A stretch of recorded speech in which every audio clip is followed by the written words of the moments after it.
cold as a razor blade, as tight as a tourniquet, like the skin on a dying man. I don't want a piece of the world. I want the whole world. I make my own rules because it's much easier that way. Trust me.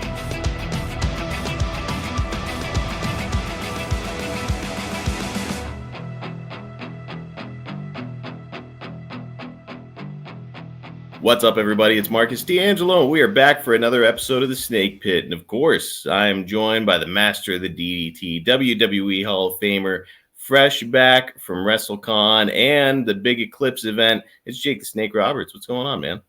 Yeah, what a week, man. What a week. Great times, man. WrestleCon was awesome. Seeing some of the guys, it was fantastic. Really busy. The fans were just over the top great to me. It made it a pleasure to be there. Cheryl and I had a wonderful time there. And then to go see the Eclipse, well, there you go, man. We went up and stayed at the Westin, man. Spent a little money on the room and just enjoyed it, trying to relax and recover from WrestleCon. And wouldn't you know it, cloudy. Yeah. It was so cloudy. But we were able to get a couple of shots of the sun disappearing. But it's just an awesome event, man, to, in a matter of minutes, to go from light to dark. You shared a picture online, so did Cheryl, of that event. And, like, it looked like you guys were just standing out there at midnight. Yeah, it did. It did, man. It was really awesome. Hacksaw there, you know, we had a blast laughing at each other. The video that Cheryl shared of you rearranging, let's say, his table got a huge reaction online. Man, it's too funny. Guys, if you aren't following Jake on social media, of course, it's Jake Snake DDT on X, Jake the Snake DDT on Instagram, and at Real Jake the Snake on Facebook. You've also got to follow Cheryl. You can follow her at Real Cheryl Roberts on Instagram and at Cheryl Roberts on Facebook. Because, man, you guys share some great stuff. So, guys, go out of your way to check that out. And, Jake, to my understanding, buddy, you've got some really awesome new wardrobe going on. Oh, yeah, I got, you know, Cheryl likes to dress me up. I'm not too good at that stuff, you know. Dress me up, you know. I'm like a big, ugly doll. And she likes to play dress up for me and make me fancy. And it's a good look.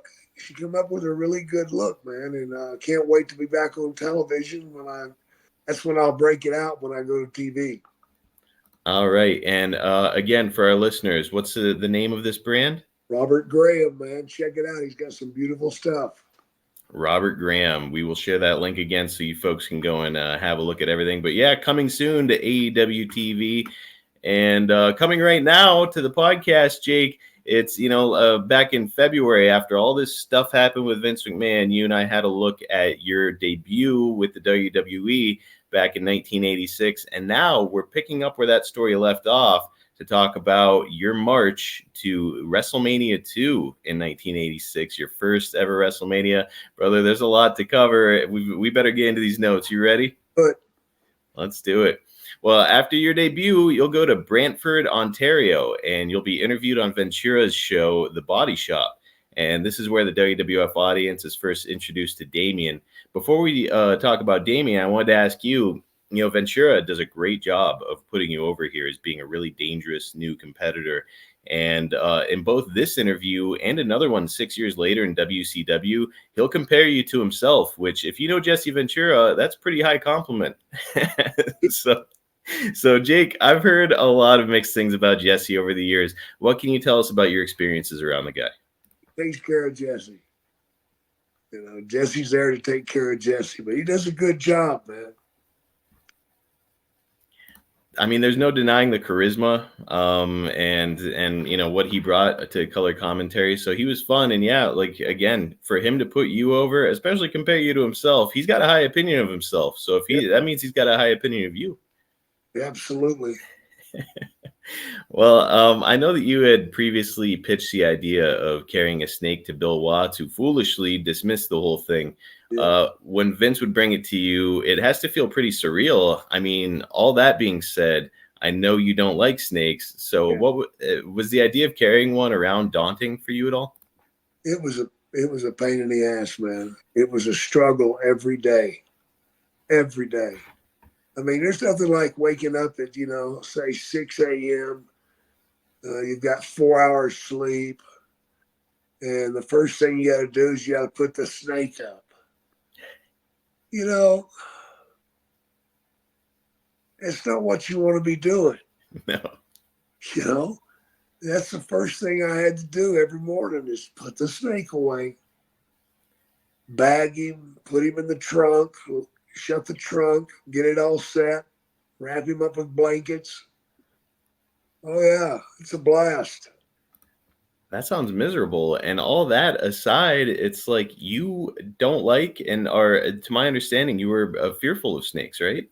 Afraid of them. So, But every morning, first thing when my eyes opened, I knew what I had to do. Mm-hmm. Go to the bathroom and get the damn snake out. And I'd go in there, and sometimes he'd be cool, but sometimes he'd be wrapped around the toilet or wrapped around the sink. He'd break the shower curtain off. That was always, he did that every time. Every time. Break the shower curtain. Bring it down. I Man, made a few of those. their ability to wrap around stuff, from what I understand, they can tear a fucking toilet off the floor, can't they? Oh, yeah, they can. I had that done. Holy shit. Water went everywhere. Does WWE pay for that? No, Jake the Snake did. Oh my gosh. Yeah, I'd be about over it with this damn snake. Yeah, it was pretty brutal, man. Now, Damien is a python, of course, but I'm curious, was there ever any thought of giving you a different kind of snake to lug around? Why a python? Well, a python has a size, and it's not venomous, Later on, of course, we went to the King Cobra. Oh, yeah. It was my favorite snake of all time. Light, only weighed about 14 pounds. I could carry him in a Halliburton, a small suitcase. I did that for a while. I'd carry him in that and stick him in the overhead. I was doing snakes on a plane before they ever thought about doing a movie. There's the inspiration for the movie, folks, for you movie buffs out there. Jake, as a side note, one of the greatest pictures I think I've ever seen in pro wrestling is the picture of the Cobra sitting up and you laughing, looking at him. It is just some of the coldest shit I have ever seen anywhere. That moment, you can't plan for something like that. It just happens, right? That was my favorite shot too, man. No, that Cobra, he would work with you, man. Yeah. Oh yeah. Yeah, he would run the rope side to side if I did it. He would lean? He would go sideways. Amazing. Run the ropes with you. Then if you stop, he would stop. If you went towards him, he'd come towards you. If you backed up, he'd come after you. I used to back up and jump out of the ring, then put my hand on the bottom rope, and then he would strike at my hand. I'd move my hand and he'd hit the rope. Fun. Somebody smarten this snake up. Oh man, he can work. The new creative, of course, is, as you kind of touched on there, it leads to the unfortunate task of carrying the snake from town to town. But, from what I've heard, Mike Chioda, a referee for many, many years there, has said that the ring crew was largely responsible for making sure the animals made it from town to town. Did they ever help you out with Damien? Fuck no. Hell no, man. They didn't want the responsibility? Nope. Those bastards. Yeah, exactly. Now, I mean, do you know why that, they just didn't want to deal with it, or were you on a specific feeding schedule, or how did that go? Man, I wasn't on no damn feeding schedule, nothing like that. But it was never mentioned that they would carry the snake. It was on me. You from the very start. Yeah. Now, before we move on, I do want to ask, after the body shop, you're going to do a squash match against Nelson Velo, I think is how you say the name. And it's the first time you ever put Damien on a fallen opponent. So it makes me wonder, like, here you're handling the snake, but now other people are having to interact with it. Did you go through any training for, like, safety purposes? No. They just gave you a snake. They just gave me the snake and said, put it on people. So, like, this trial and error, like, you're just learning on the fly, like, oh, I have to unwrap this snake to get him off this guy. Yeah, absolutely. Wow, dude. That could have led to, with the wrong dude, like if you were a super irresponsible guy, that could have led to like catastrophe. Oh yeah, it did at times. Like you in Mexico when it wrapped itself around you. Yeah. Indianapolis when it wrapped around my neck and knocked me out. Dude, terrified. Did it ever wrap around one of your like job guys that you were working with? No, but it did bite the referee one time. Which ref? Oh my God, you would ask me his name. What the hell? Fonzie? No. Shit, I can't remember his name, brother. That's okay. He was a West Coast referee. Oh, a West Coast referee. That's not Tim White, is it? No. Well, it doesn't matter. How bad was the bite? Pretty bad because he bit him right here in the face. Oh, shit. So he had 2 fang marks underneath one cheek and a fang mark in his forehead. But yeah, it went after his eyeball. Kind of a badass scar afterwards, I bet. Oh yeah. It looked pretty cool if he was a worker. Yeah, it would. Freaked him out. It would freak anybody out. A few days later, you're going to work with Lanny Poffo, who, of course, is the brother of Macho Man Randy Savage. Poffo, very capable worker, and is most remembered for his role as the Genius. Kind of a weird question here, Jake, but I think it's worth asking. You know, you're the new kid in town here, and this is the brother of a really big star in this territory. And, you know, Randy, of course, has developed a reputation for being very protective. Does it change anything about how you approach a match with a guy like Lanny? Yeah, it did. How would you adjust yourself? I just backed off a little bit. Okay, not quite so snug. Yeah. And, I gave him a little bit more. Okay. But if it's the match I'm thinking about, was it Madison Square Garden? It doesn't say, but actually I think it was based on the research. Yeah. Yeah, that's the match that he hurt me. I think I've heard this, but remind our listeners, what happened there? Well, he told me he wanted to do this move. I'm like, okay, fine. What do I do? So he told me, go outside the ring, start to get up, be bent over. And he jumped up on the rope, but he slipped and fell and drove a knee into my kidney. Holy shit. From the top rope. Oh, my God. Yeah, he fucking hurt like hell, man. After I recovered, I gave him some hip tosses on the concrete. That's boy, it's decent payback, but holy shit, man, what were the repercussions of taking a knee to the kidneys? Oh, brother, I pissed blood for a couple of days. I'll bet. It hurt. Holy shit. Those hip tosses on that concrete weren't very much fun either. Let's hope you weren't the only one pissing blood. A little receipt for Lanny there. Yeah.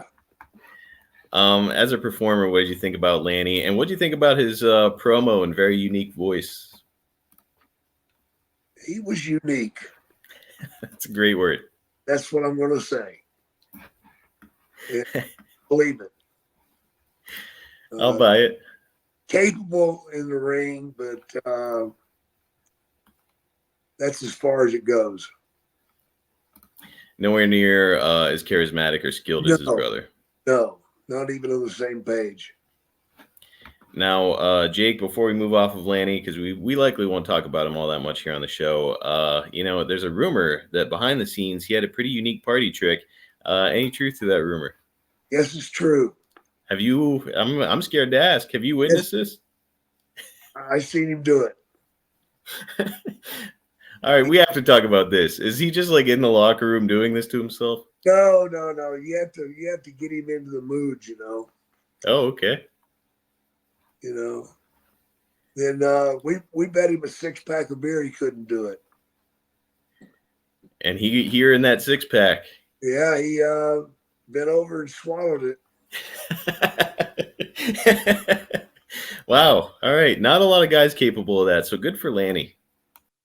Okay, guys, let's take a quick break so I can ask you a question. What's the most valuable thing in the world? Is it establishing a Hall of Fame legacy like Jake the Snake Roberts? Is it finishing the story like Cody Rhodes did here recently at WrestleMania? I don't know, but it's kind of all up to you. I do know what maybe the second most valuable thing in the world is, and that's time. You know, managing and worrying about body odor can take up a lot of time, and if you were paranoid about smelling bad around midday, it can be very time consuming to make sure that you aren't giving off an unpleasant funk. Well, not anymore.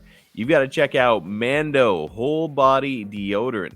I'll tell you what, guys, if you're watching right now on YouTube, you can see I'm holding up the Mando Acidified Body Wash, and it's got a bourbon leather smell to it. And I'll tell you what, guys, I put that on during one of my showers. About 6 hours later, my wife came and sat down on the couch next to me, and she was like, "Boy, don't you smell good?" I'm like, excuse me, lady, do I not always smell good? And she said, "Not like this." And it's true. That smell lasted on me for over 24 hours. And it just smelled unbelievable. If you're a bourbon drinker, if you just like the smell of bourbon, leather, it's got this really unique, awesome smell. Something I'm going to be buying for years and years to come because it's the way that I want to smell.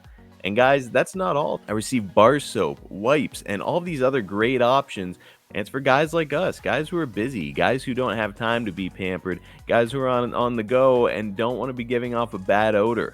Mando doesn't cover up odor after the fact with heavy fragrances like certain other deodorants. It stops odor at the source by blocking the bacteria on your skin from eating your sweat, which is the actual cause of BO. So what does that mean? It means Mando is clinically proven to control odor for up to 72 hours. Now that is a long time. Mando is a whole body deodorant. It's seriously safe to use anywhere on your entire body. Pits, packages, grundles and balls, belly buttons, butt cracks, stinky crevices, stomach folds, and even feet. It's created by a doctor who saw firsthand how normal BO was being misdiagnosed and mistreated. Mando Whole Body Deodorant is powerful enough for the toughest body odor, but gentle enough to use everywhere, allowing you to put Mando on the family jewels without any worry, because Mando is aluminum-free, baking soda-free, cruelty-free, dye-free, and vegan. It's clinically proven to control odor better than a shower with soap alone. 12 hours after the shower, the average man's grundle odor level is about a 5 out of 10. With Mando, the average grundle odor level is 0 out of 10. So give yourself the precious gift of time and get yourself some Mando Whole Body Deodorant. We've got a special offer for you guys. New customers get $5 off Mando's best-selling starter pack with our code SNAKE at shopmando.com. You know, this starter pack is perfect for new customers. It comes with the solid stick deodorant, cream tube deodorant, 2 free products of your choice like mini body wash and deodorant wipes, and free shipping. And guys, that discount code is going to help you get hooked up on my favorite smelling whole body deodorant on the market. Again, new customers get $5 off the starter pack with our exclusive code. That equates to over 40% off of your starter pack. Just use code SNAKE at shopmando.com. shopmando.com. Guys, give it a shot, and I guarantee that you're going to love it just like I do. So you're still inside your first 2 weeks with the WWF, and you've got Jose Luis Rivera in the Spectrum in Philadelphia on March 7th for an opening match in front of a whopping 19,000 fans. Now, I know that you were really well traveled by this point, but you had worked mostly in the South. Was this your first time in Philly? Yes. All right. Now, I mean, definitely a wrestling city. And I've heard that working in front of a Philly crowd is a little different. Can you talk to us a little bit about working there? Philly fans are real smart. You know, they're keen, and if you don't have your shit together and go out there and give them what they want, they will brutalize you. They are hard on you. They expect a high level of performance. And if you don't give them that high level of performance, they boo the shit out of you. Now, at this stage, like I said, you've been working in the South mostly. Did it seem like the crowd was familiar with you? Yes. And I've also heard that they tend to like heels. So are you getting a babyface reaction in Philly? A little bit. Okay. Man, a hell of a crowd, and yeah, hell of a wrestling city. And as I mentioned here, your opening match with Jose, and it's in front of this big red hot crowd. What's it like being responsible for setting the tone in an opening match like that? Oh, I love it. Yeah? Yeah, I find it very easy. Very easy. Is there some trick to really getting them with you or what? Yeah, just go out there and take control, man. Show them a little something. Now, being that you're roughly a decade into your career at this point, you had no issues with being opening match? No, not at all. Okay, so I feel like a lot of guys, there's always that term out there, curtain jerker. It's like kind of this just the let me up match, but that wasn't your impression or thought on it. No, that didn't bother me at all, man. Okay. Well, at this stage of your time in the WWF, are you leaving as soon as your part in the show is done, or are you hanging around to kind of, keep up appearance a little bit? I hang out. At what point do you get, when do you get to the point where you're just like, fuck this, I'm leaving when my match is done? After a year or so. Okay, once you kind of become accustomed, you just want to make sure that they know you're a team player, right? Absolutely. You want to show them that you're interested, that you're a part of it. You're not just there to do the job and get the fuck out of there. Well, you've got Rivera again the next night in Boston, and it's a sellout of more than 16,000 for a match that will air on Primetime Wrestling. Let's check out the final minutes of what would be your debut match on TV with the WWF. Jake, it looks like you got him in a headlock. Ooh, there he goes. He flings you across the ring. You're back up on your feet and get knocked down right away with a clothesline. Oh, and you're clutching the back of the head. Out of the ring you tumble. Oh, no. Back in. And he is firing off on you with some shots. Send you off on the ropes. Back body drop. And there you go. You slither out of the ring this time. Boy, he's giving chase, coming around the ring after you. Oh boy, you're waiting for him. Oh, big knee to the face as he steps through the ropes. And you're telling the crowd, now you're going to see something. Here we go. The first DDT ever on WWF TV. You drop him. Nice reaction from the crowd. You're soaking it in. You turn Jose over. And you got him with the cocky cover. Oh, and now you're slithering over him to go get that bag. The word slither was used a lot during this match by Gorilla Monsoon. So they were really trying to get that over. The referee's trying to stop you from getting that snake out. Now you're looking around at the crowd. They like that you're upset. You really want to get that snake out, but he's giving you the business. Raises your hand in victory, but you're pissed. You want to bring Damien out. Yep. You're picking up the bag. You are not a happy camper, despite your victory here on TV. Slide out of the ring.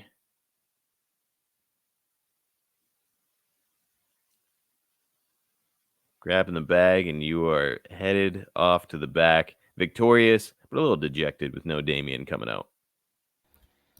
All right. So your TV debut there, Jake. And what really stuck out for me is no snake at the end. Any chance you remember why it would be teased but not used? I don't remember. As you were handling that bag, it looked like there was nothing. It looked like there was not a snake in it. It didn't seem like it was as heavy as usual. So I don't know. Maybe the snake didn't make it to the town. It made it to the town. Oh, Yeah. okay.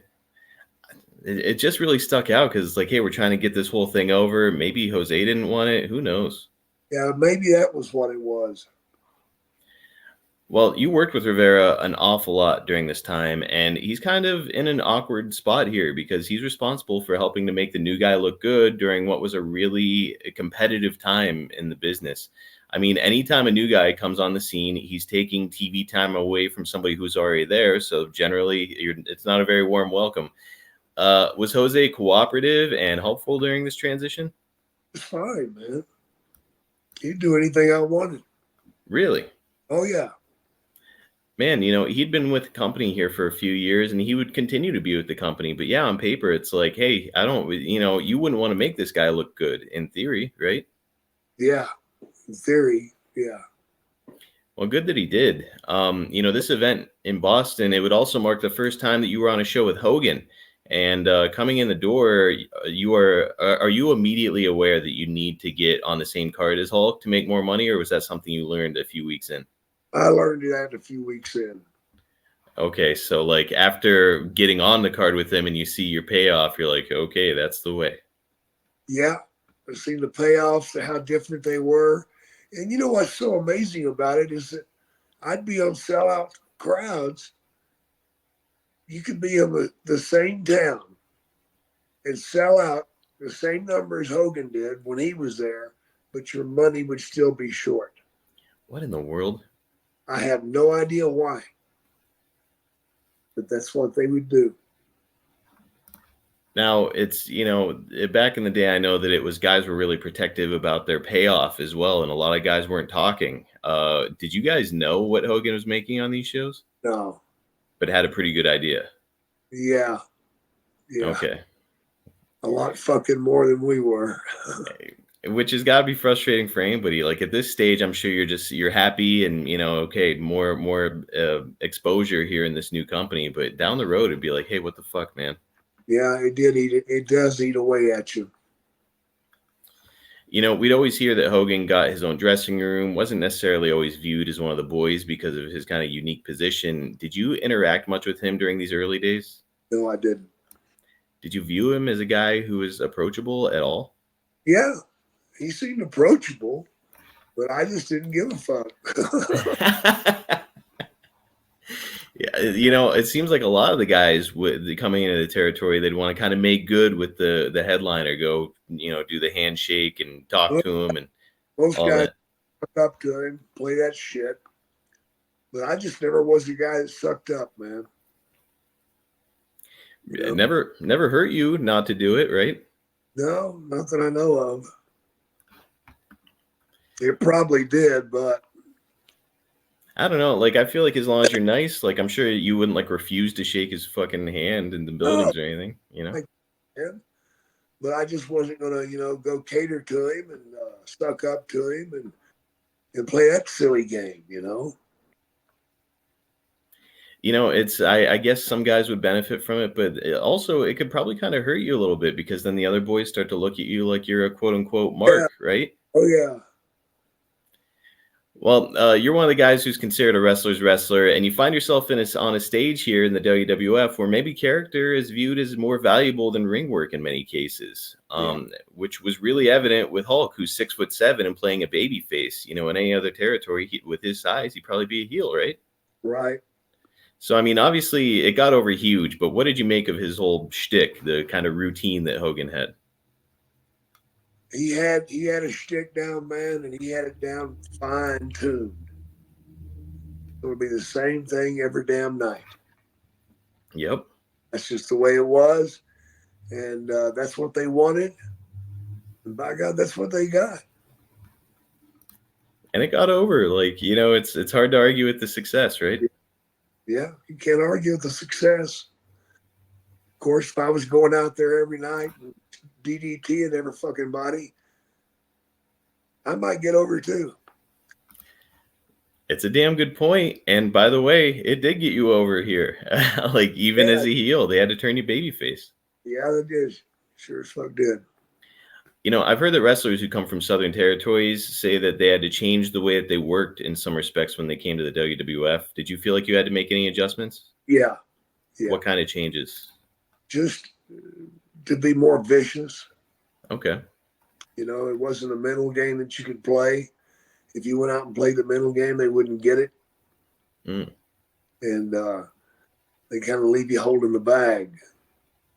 So you had to be more vicious and more on top of the guy, So that's not a problem. I could do that. bigger, like broader gestures and not giving maybe the job guys quite as much as you would in the South, right? Fucking thing. You just gobble them up on your shows. That was hard for me to do. Right, because that's not the way of Southern wrestling in the least. It's you bounce around as the heel, right? Yeah. You bounce around for everybody. Mm-hmm. DiBiase said when he came to the WWF a year later, Vince made it clear that he wanted to see Ted in the gym more often. Was anything like that ever emphasized to you? Nope. Never. Nope. And shouldn't be, because you're the snake guy, right? So you should have like a slim frame. In fact, in '89, whenever I had the neck surgery, I bulked up Mm-hmm. and gained a lot of size. And when I did, Vince told me, he says, stay out of the fucking gym and lean out. We want you to be Dick Dastardly, conniving, snake, evil. Yep. We don't want you muscled up. If I wanted a muscled up guy to carry the snake, I'd have fucking Hogan carry it. It did look right. Like it really did, especially with your character. It just made more sense for you to be lean. Yeah. Throughout the rest of the month, you're going to be working with Scott McGee some more, George Wells, who we'll discuss here in a bit, and SD Jones. Special delivery, not ever going to come up on this podcast, probably ever again. What do you think of him? I like special delivery, but he wouldn't let me put the snake on him, man. Really? No. Did you bump into a lot of that during your early days? A few times. It's and that puts you in a weird spot because, again, you're the new kid in town and you're trying to, probably establish that you're a team player, but then these guys aren't playing ball with you in your gimmick. Yeah. Yeah, that would be frustrating as hell. It was, man. Well, as I mentioned a bit ago, the WWF, very competitive. And you even said last episode that you did not get a warm welcome from the locker room there. This is a new territory, though, and a new travel schedule, and probably a lot of new and unfamiliar buildings and whatnot that you have to deal with. So who would you say was the first guy to buddy up with you and give you advice, smarten you up, stuff like that? Yes, man. I don't think anybody ever did. Really? Yeah. I kind of had to make my own way, man. So, like, as far as figuring out schedules and here's where you enter the building and this is what time, like, all that shit you just had to figure out. Had to figure it out. That's pretty fucked up, man. Or I'd ask the referees. There you go, because they're not competing with you. No. Man, no, not exactly a great orientation for you there. No, it was tough. Well, speaking of getting acquainted with the WWF, WrestleMania 2 took place April 7th. The event actually took place in 3 cities, Long Island, Chicago, and Los Angeles. You were less than 45 days into your run, and you're on the Long Island card for an event that set the wrestling world on fire the year prior here, WrestleMania. You're at the Nassau Coliseum in front of 16,000 fans, and the headliner for the show, wow, is Mr. T and Roddy Piper in a boxing match. Yeah. All right. Was this the first time you performed on pay-per-view and closed circuit broadcast? Yes. Okay. So pretty big moment for you. How would you compare the production at WrestleMania to what you'd experienced at big shows in other territories? Oh my God. It was completely over the top, man. It was unbelievable. It really was. People have no idea how many trucks, how many workers come in there, how many technicians are there. I mean, it's not just 4 or 5 people.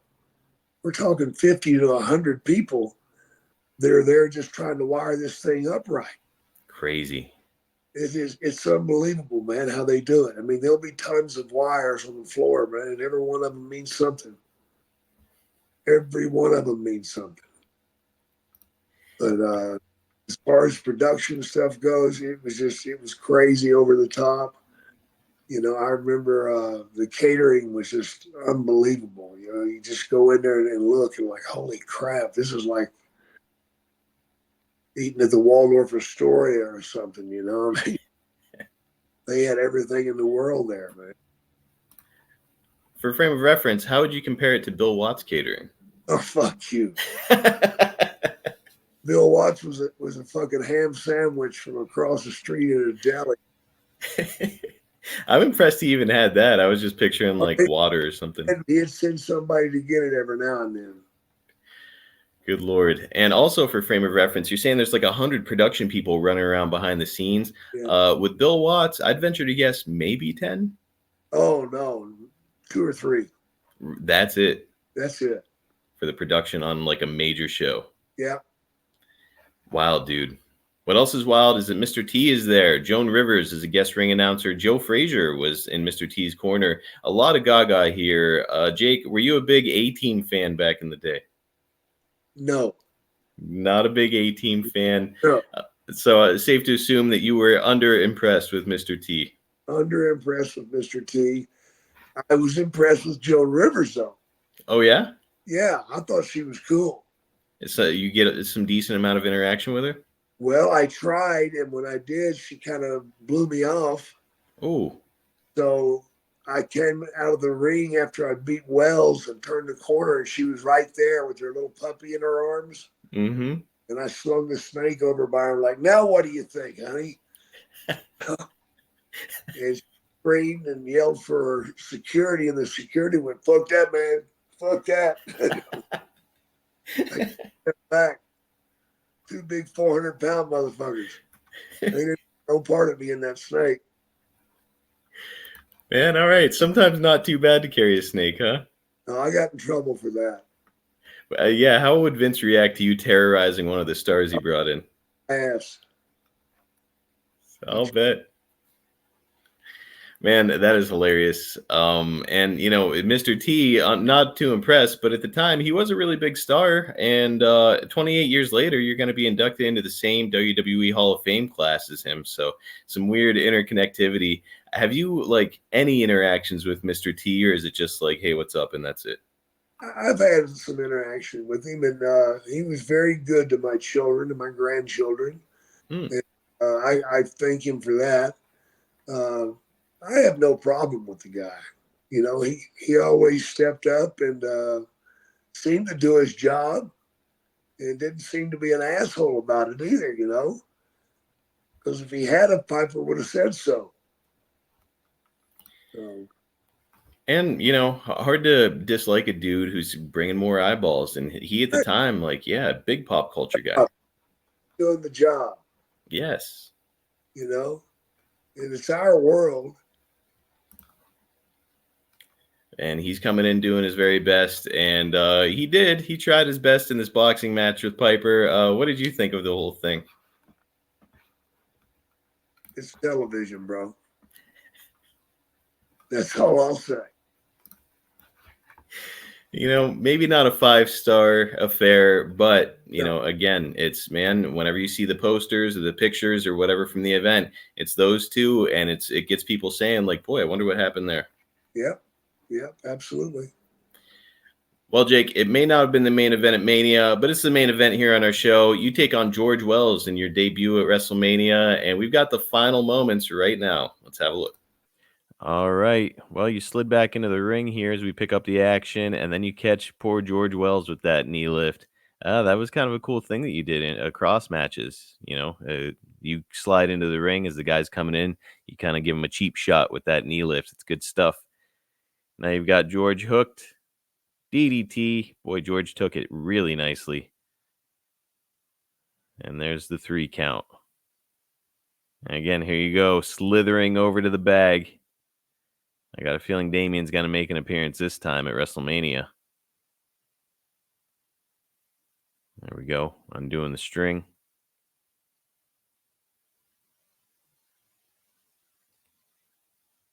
You're getting the audience hyped about it. And there he is. Damien, the ref, doing a nice job selling it too. George is still selling that DDT beautifully. And here you go. You're wrapping the snake around his neck. Oh no, through his crotch. Back up around him. George is struggling. Boy, he's selling it great. And you're kind of just sitting there beside him, taunting him, making sure Damien stays wrapped. He's flailing. It looks like you might be covering him here a little bit while he gets set. There we go. He's spitting something up. What a visual that is. All right, George Wells spitting something up there. Jake, what do you remember about it? He did a hell of a job, man. Really put it over, didn't he? Really put the DDT over and really put the snake over, man. 100% cooperative. George was a good cat, man. And the foaming of the mouth, Alka-Seltzer. Alka-Seltzer. Yeah. All right, popped a couple tablets in, and boy, you got a hell of a visual at the end. Yep. Man, seriously, good on George. Like, again, new guy in town, very competitive, and he's not just letting you pin him, not just letting you put the snake on him. He's enhancing it by like spitting up some shit. Yeah, he got it over. Damn sure did. And overall, Jake, your first WrestleMania, did it live up to what you expected after the huge spectacle the year prior? Oh yeah. You knew right away, like, okay, this is the pinnacle of professional wrestling. Big time, man. It's awesome, man. Where it happens. It's awesome. The match is awesome. We'll share that clip online. And that is going to wrap us up for this week. Next week, it's that time of month again, my friend. We're going to turn the keys of the podcast over to the listeners for another edition of Ask Jake Anything. They never disappoint, do they, Jake? No, they don't, man. Okay, you guys know what time it is now. I've got to remind you that if you're looking to attract that 25 to 54-year-old male demographic to your product or service, you've got to hit advertisewithsnake.com. Jake is back on AEW TV. He's ready to get booked up for a busy 2024, going city to city, meeting and talking to his loyal fans, and you can get him to put over your stuff to that exact demographic. You want some evidence that it works? We got it for you, pal. Listen to the show. We routinely advertise for the same businesses because they come to find out that what we do here on the Snake Pit works. Head over to advertisewithsnake.com. Team up with the Hall of Famer Jake the Snake Roberts. JakeTheSnakeShop.com has got all kinds of great stuff straight from the man himself. Have you guys seen that new Wrestling Buddy yet? Seriously, you've got to go and check it out. It's such a cool throwback to that childhood favorite that we all had. We all had those pillow buddies that we were dropping elbows and body slams with. And now it's updated to look a little more sleek and a little bit more modern. Did I mention that Jake can sign and personalize them? You've got to go check it out, guys. Get yours right now at JakeTheSnakeShop.com. Add it to your collection. It's going to be one of your centerpieces. If you want to hook that special someone up with a really unique gift, you've got to get over to cameo.com/JakeSnake for a personal message from the legendary Jake Roberts. Here's a recent review from an anonymous source.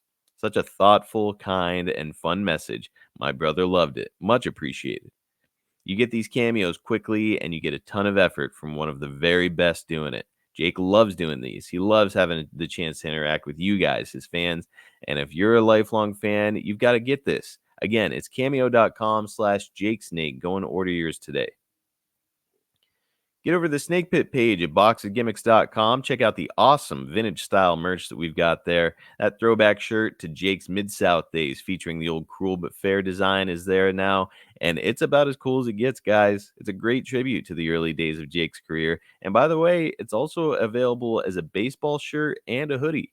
Get over to the page, check it out, because if you're listening to this, you're an 80s and 90s wrestling fan, just like me. And this stuff is made just for you. Again, it's the Snake Pit page at boxofgimmicks.com. Check us out on YouTube. It's youtube.com/@SnakePitPod. We've got short clips from the show, highlights, and exclusive content like that Baby Doll episode we did back in December, talking all about WCCW, giving even more context to Jake's episodes about the same subject. And we're going to be doing more of those bonus episodes moving forward, exclusively on YouTube. So do not miss out on that content. Do not miss out on the added story that we're going to be getting over there. And also, we do giveaways there. So it's a great way to support our show and have the opportunity to get some cool signed free merch. Again, please take a moment, get over to youtube.com/@SnakePitPod and get subscribed. Hey, speaking of subscribing, if you're enjoying the Snake Pit on your podcast app, please like, subscribe, leave us a 5-star review. It's a really fast, easy way to support our show, and it helps us to continue to deliver great content for you guys every week. And just a reminder, you can get the Snake Pit and all the other shows in our network early and ad-free at adfreeshows.com, and it starts at just $9 per month. Plus, there's bonus content, interactive chats with your favorite hosts and wrestling personalities, and much more there. Have you guys heard the news yet about the new series Enter Sandman with ECW legend The Sandman?